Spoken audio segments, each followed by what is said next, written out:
Hey guys, welcome back to the Don't Settle Squad podcast, episode 55, a technique to access your true self. This episode covers why you struggle to access your true self and one technique you can use to overcome this. So for this episode, the technique, to say it straight out and then we'll go into the kind of 3 different points which will help you to fully understand this. We're going to talk about the technique of pretending. And this is one that definitely by the end of this episode, you'll think of this word and of this action in a completely different way. Because I'm a person who values integrity. Integrity is my number one value. I used to hate words like that, pretending or fake or any of those type of words. But what you realise is sometimes words can mislead you to understand what something is. Okay, it's the English language. Humans have made up these words and sometimes we use them in the wrong way. So the quick line on it is that pretending is actually just accessing hidden parts of yourself that you hesitate to be. So I'll say that again. Pretending is just accessing hidden parts of yourself that you hesitate to be. It's not actually fake because it can't be fake. You can't pretend to be something that you are not. Okay, so that's the little premise of this episode and we'll dive into it here. Okay, so starting off, this is coming more through the mental freedom side of it, so around self-awareness and developing yourself, becoming your true self. So I don't know what levels people are listening to this at. You know, you could be down here, you could have a lot more self-awareness, maybe everything here will make full sense to you, who knows. But don't worry if you're listening to some of this or watching some of this and it's not making sense. It's just going to be part of the journey and you'll definitely pick up bits anyway. So to start off with some basic stuff, we glorify certain parts of ourselves based on the feedback that we get through life since a kid all the way up into when we integrate into society then as adults. So the first thing to understand here, which I wouldn't have known into my 20s, that we are all things. Okay, so if you think of yourself, and no doubt you do, I'll just use my own example. I thought I was a good person, a nice person, a humble person, a kind person, all those type of traits. That's what I associated myself and my personality with. Why? Because that's what I was shown love for. Ever since I was a kid, I was the one that never complained. I got love for that. And so I thought that was a good thing. And then the part of me, because as I said, we are all things. I'm also the opposite of all those things. I'm humble, but can be arrogant and cocky. You know, I'm kind, but I can also be nasty. Like, it's just, if you think that's not true, you're not self-aware. That's the easy way to think about it. We are all things, but that's what happens. We just associate associate ourselves and our personality with the positive things that people are giving us love for. So that can happen obviously as early as your childhood, up through all the way to society. Like even in your job now, in your friend groups, etc., online and things like that, you'll get love and praise for certain things, and then for other parts of yourself, you'll get hate or abuse. And they're the parts that you shove down. It goes into the shadow. You've heard of the shadow side. And, we block that out. And if you block that out so much, you actually think it's not a part of you. And that's where things get dangerous. That's when it can actually control your subconscious and come out in different ways. So that's just, the basis of this. If you don't know that, now you do. You are all things. Like, you just don't have enough self-awareness if you can't see that, okay? So with this then, I'll go into 3 points here, so I'll name them out first. The first point that we'll go through is you can't pretend to be something you are not, okay? So that's for the people like me who thought, pretending, that's fake, that's not really you and all of that. That'll shatter that one. So you can't pretend to be something you are not. Number 2 then, all frames just give you permission to act in ways you hesitate to be. Like I was saying, that's all pretending is. It's a frame. It just gives you permission to act in ways you hesitate to be in your normal life. And number 3 then, we can use the pretending to access those hidden parts of yourself, bring it out into your daily life and be the person that you want to be. Be the version of yourself. That's already there, but that you struggle to access. So to go back up to point 1, you can't pretend to be something you are not. Okay, so we'll see what points we'll talk about here. There's a lot here. The Mental Freedom course has so much detail, but just for the sake, we'll go through maybe 10 or 15 minutes, pick out the important points. Yeah, I've already said that. So, there is nothing fake. You can't actually fake being a part of yourself. And when you understand how profound this is, you'll see how the technique will accelerate your ability to access your true self. So I'll go into an example here. The best example I had when I was going through this on my own journey is confidence. So again, I suppose you don't know my background, you see me now talking, but I had social anxiety all the way up to probably my early 20s. I'm 32 now. So I wrote a newsletter on that, which resonated with a lot of people because maybe they don't know that. They just see me talking online, but it was called Social Anxiety to Quiet Confidence. I'll do a video on that as well so that I can link to for now. But just take my word for it.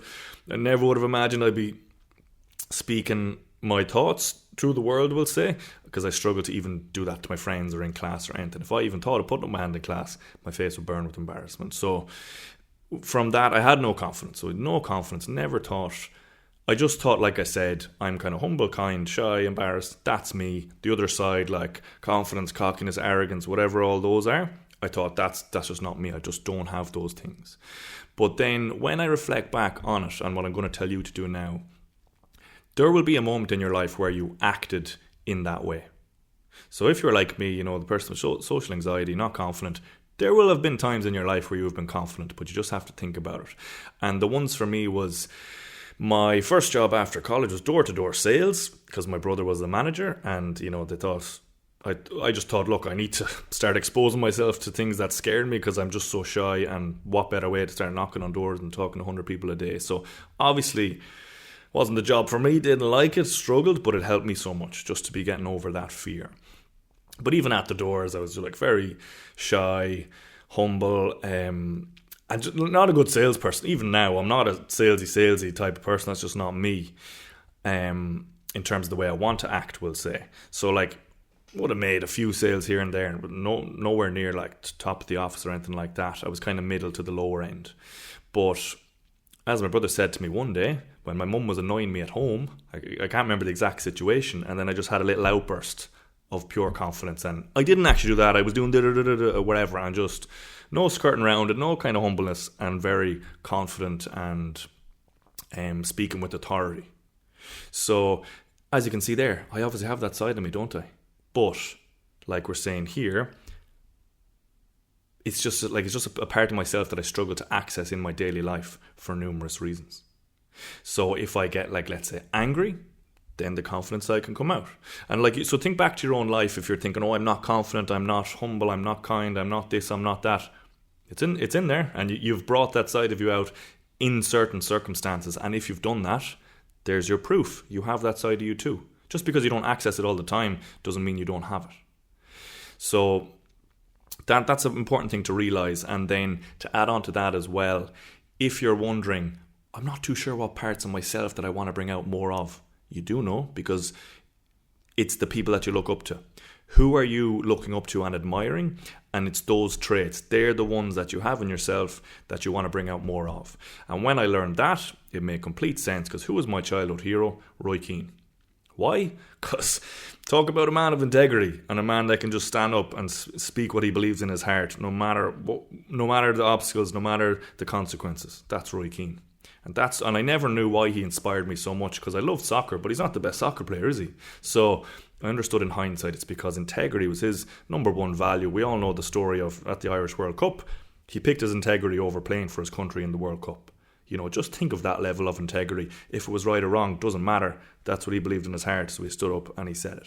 So, and then people like Jocko Willink as well. So I actually just realised up through my kind of teens, into my 20s, I was really inspired by people who had integrity and had confidence and could say what they thought no matter the consequences. Why? Because that's what I wanted to do. And I had that part of me, but again, I struggled to access it. Okay, so just from knowing all that, you can see now how point one is true. You can't pretend to be something you're not. Me in that confident moment during an argument, that's not me pretending. That's a part of myself that I have, but I just struggle to access it in daily life. So go on to point two now. All frames just give you permission to act in ways you hesitate to be. So like I was saying, pretending, that's a man-made word. Like you could just think of it like a mental frame. Okay, it's just a mental frame where if I say, pretend, your brain perceives that like, we're playing a bit of a game here. Those other parts of me that I don't like to bring out because I think they're bad or I just don't have enough experience doing it, now I can bring them out because he said it's okay. I'm only pretending. It's only pretending, it's not me. You see? So the mental frame just gives us permission. That's what it is. It gives us permission to bring out the parts of ourselves that we're either ashamed of, we don't like, maybe we're embarrassed, what other people might think of us if we bring out that side of ourselves. And that's normal. So as I said there, for many reasons, you're worried about how others would feel if you acted in that way, if you brought out that part of yourself, and worried what others would think of you. Or it could be shame and guilt and all these other reasons as well. So pretending, what it really is, it's just an imaginative exploration of other parts of yourself. That's all it is. Pretending is just an imaginative exploration of other parts of yourself. It's not fake. Think of kids. That's why kids love it, because when you're a kid, you don't know the parts of yourself that you like, that you don't like. You're exploring all the time. You're pretending to be Batman. You're pretending, you're playing with Barbie dolls. You're doing all these other things. You're pretending so much because you're exploring parts of your personality. You're getting to know yourself, what you like, what you don't like. So you start off with the full map. If you think of a kid before they were given out to for the first time, that's their whole personality. They're doing all of it. They're exploring all of it. But over time, the circle will narrow based on what you get love for and what other people are giving out to you for. So if you, let's say maybe you speak up and say what you think, and then a teacher gives out to you, you'll go as a kid, that might be bad. Maybe I shouldn't say what I think. Maybe I shouldn't stand up and say what I think. I'll just kind of go with the flow here. So you can see that's just one small example. Your personality will be narrowed down to the things usually that gets you love or gets you praise from the people around you. You'll shove the other parts down. So yeah, pretending is just imaginative exploration of other parts of yourself. So when you understand that it's not fake, you can use that tool of pretending now to explore these other parts of yourself that you want. And that's all the frames do. And I love the line here that I wrote down because it's really how I felt, and it helped me understand it more. We can access the other parts of ourselves so much easier through pretending, because the guise of pretending, that acts as the protective cloak that shields us from the external judgment we fear. So I'll say that again. We can access the other parts of ourselves so much easier through pretending, because the guise of pretending acts as a protective cloak that shields us from the external judgment that we fear. So that's what it is. And I have other examples here that I've used in my life. I didn't understand them to this depth, but they really helped me even when I wasn't that self-aware. And it was the frame of a sun. Okay? So we have the pretending frame, which is an explorative frame, which you can use for lots of things. You could pretend to be more confident, pretend to be more kind, etc. You are those things. It's not fake. But the other frames, like the sun, I saw this question from one of my mentors, and it helps you get great clarity. So he would say, Let's say you have a life decision you're trying to make right now. Just think, if I had a son and he was in the same situation I'm in now, what would you want him to do? And what that frame does, that accesses the courageous part of yourself. Because this is humans, sometimes we've our own fears around ourselves, we're too afraid to do things, but someone that you love more than yourself, you'll be courageous and tell them to do the right thing. You won't think of the fear, you'll tell them to do the right thing. And in that case, you're able to give an answer, a courageous answer. And here's the thing, the answer that you tell them, that's actually what you want for yourself, but you struggle to see it. So the frame helps you get rid of all the fears that hold you back, and you can tell your son what to do, but that answer is really what you want to do. And like I've used this before, that's what helped me to leave my 9 to 5 and do all these other things, because I'd ask, what would I tell my son to do? Let's say that I'm there when I was working on Facebook thinking, but the money, I'm saving so much money in this, and should I leave? I'm not too sure. Mark, if you had a son in that position, what would you tell him to do? Then it's easy. I'd tell him what you want to do, what's most important to you, following your passion. Okay, cool. Are you happy with that? Do you care about the money? No, don't give a shit about them. Okay, well then, follow your passion. Go for it. Go all in. If you're going to do it, go all in. Don't be half-assing it. And then you follow it the whole way, and if your mind changes, you can come back, whatever. Cool, easy. That's what I wanted to tell myself. And even for clients, like when I've had consultation calls about people who might sign up to the coaching, I remember at the end, I used this, and I'll always remember it because it was at the very end of the call. This woman, Sarah, I knew she was interested, but again, just like I'm saying with the sales, I'm not a very kind of pushy, salesy person. I can access that side of myself. It's not who I want to be. And we're at the end where I know she's interested, but she wasn't sure about, does she want to pay the money or not? And I just said, look, if you had a daughter, what would you tell her to do? And there was silence. I'd tell her to go for it. Her body's more important than these holidays and other things she's spending money on. I just said, I agree, but that's really what you want for yourself. And then she was thinking, I said, yeah, I want to go for it. So it just really helps us. We're held back so much by our beliefs and our fears, and we don't realize it until we get these nice frames that help us to throw off the cloak of fear, throw off the cloak of external judgment from everyone else, and we can actually access the parts of ourselves and see what it is that we really want. And when you understand these things, you'll be able to identify so many situations in life where you only did something because someone gave you permission to do it. Just like the frames do. Like, that's what coaches do as well. I've had so many coaches, and I didn't realize at the time, let's say I had all this passion inside about the stuff I'm doing now, wanted to do it, but I'm too embarrassed, but I'm too shy, I'm too worried about external judgment. But when I have a coach and he's like, no, you should do this, that post was good, you should post that, you should say this, I'm here supporting you. Oh, you said I can do it, okay, I'll do it. And then you kind of have in your mind, oh, if people don't like it, well, my coach told me to do it. It's just, he's giving you permission. But we never needed the permission. That's when you get to the higher level. People kind of have to give you permission at the start as you go through your journey. But once you get to the level where you don't need others' permission to start accessing the parts of yourself that you want to be, that's where the true power is coming from. So on to point 3 then. So we use this pretending to access hidden parts of yourself. You've already known that now if you're following so far. But you can just think of it like a practice. Okay, so think of it like a practice of pretending to be what you realize you already are. Okay, so that's all the pretending is. So for example, go back to the sales one, because that's what we used to have to do in the training. We'd be there training before we go out to try and sell door to door, and I'd be trying to sell to this person, and then the coach would come around to me and he'd be like, no, that's too shy, like, speak more confident. And I'd be like, try and go a bit more, and he'd be like, no, that's not good enough. And I'd be like, try and go a bit more, and then he'd be like, right, okay, forget about this. If this is a scale, like shy, confident, you're kind of going up here, just jump here. Just think of someone arrogant, think of someone cocky, think of the most confident person you know, now go. And what happened then? I was doing it more. But again, I have that side of me, so it was just, I didn't realise what was happening at the time, but I would have said to myself, oh, Mark, just be fake, this isn't you, he's just telling you to do it, okay, go for it. But really, again, he just gave me permission to access that more confident side of myself. But I'm only realising now, I didn't know back then. What would have happened then is I would have been kind of confident, and then when he went away, I went back to the other side and kind of been like, oh, that wasn't me. I'm not that kind of arrogant, cocky, confident guy. I'm the humble guy, the nice guy. So it's only now in hindsight that I realise I was able to access that part of myself whenever I wanted. Okay, so the last line I had here is that pretending is a tool that will help you accelerate the gap between the version of you that clings to your old disempowering beliefs and the version of you now that's switching to empowering beliefs.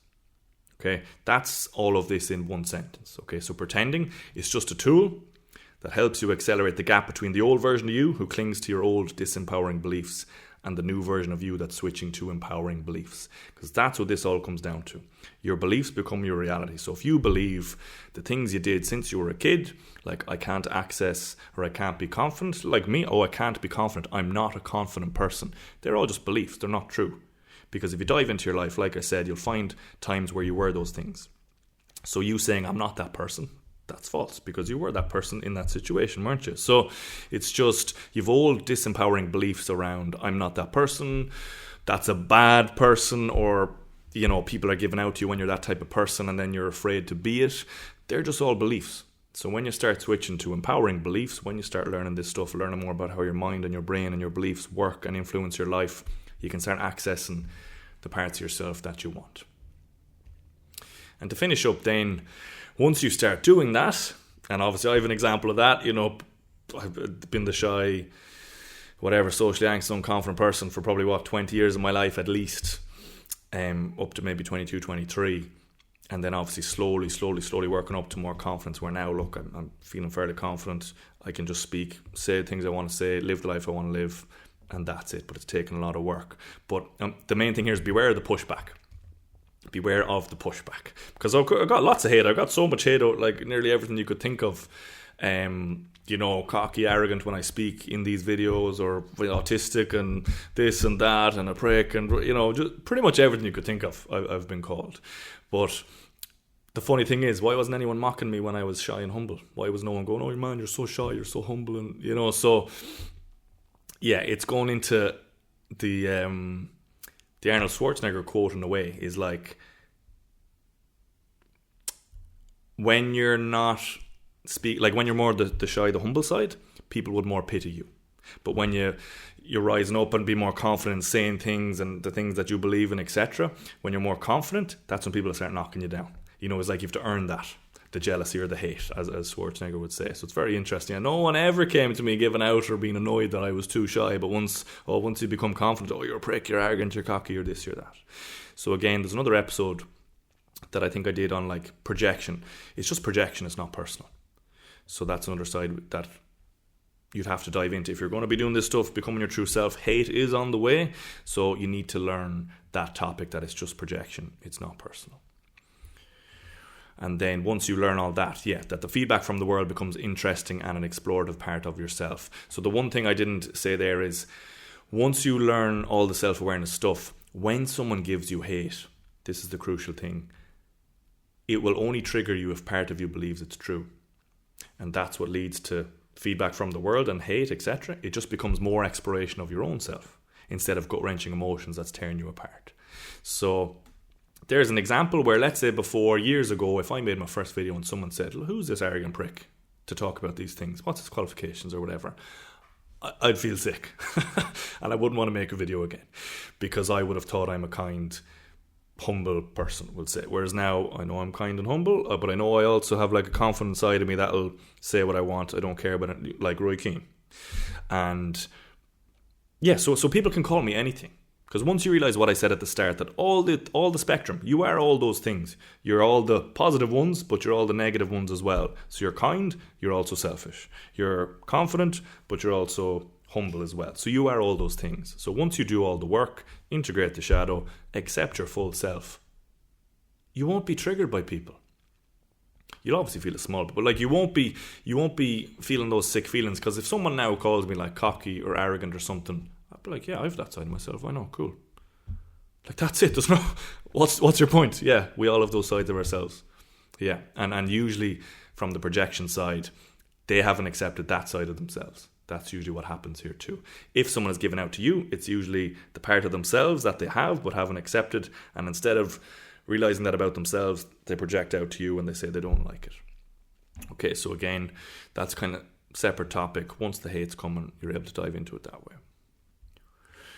Right, hopefully YouTube is still going. I know there wasn't too much more than 20 minutes on the camera. So we'll finish up there.